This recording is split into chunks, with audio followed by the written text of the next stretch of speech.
Hello, I'm 7 First Alert meteorologist Hallie Vogel. We've been talking about it for days, the big but brief warm-up that is on the way for the end of the weekend. Tonight, though, we get that push of milder air that'll bring in the threat for showers and then also increase our winds overnight. The threat for big storms, it is there for tomorrow afternoon and tomorrow night, and the main threat with those storms will be strong to damaging winds. So let's talk about that right now. We are in the moderate risk for severe weather. This is put out by the Storm Prediction Center. We often see a slight risk. The moderate risk, a little bit more unusual, especially for November. So we're certainly going to warn a close eye on that. We're looking at the threat southern lower Michigan into Ohio, Indiana, and the eastern half of Illinois. So here we go with our hour-by-hour forecast. Showers come in tonight.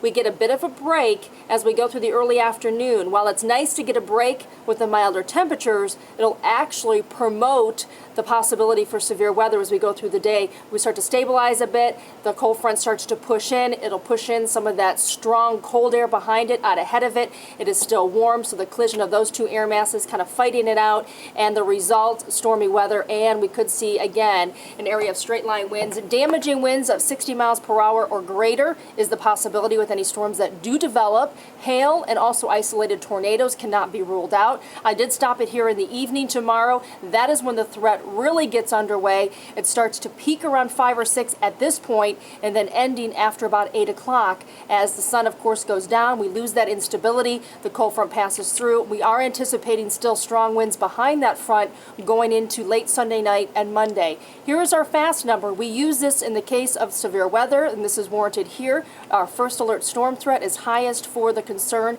for strong to damaging winds. That is on a scale up to 5, and right now we have it at a 4. We did increase the tornado threat to a 2. Also, hail and localized flooding may be a concern as well. So for tonight, the rain develops, the warm front begins to move through. We will initially drop down into the low 50s and then rising temperatures toward daybreak until we hit the mid-60s rather for highs on Sunday. Strong south winds, even without the threat for storms, but then we add the threat for storms and we could see wind gusts of 50 to 60, even up to 70 miles per hour. Mid-40s on Monday, so cooling off quickly. It does look like our temperatures will drop off in the afternoon on Monday. Low 40s, struggling on Tuesday, and will stay in the 40s for the remainder of the week. The next chance for rain comes on Thursday as a slight chance, a little better chance for Friday into next weekend. Well, thank you for clicking on WXYZ.com. Hope you have a great night.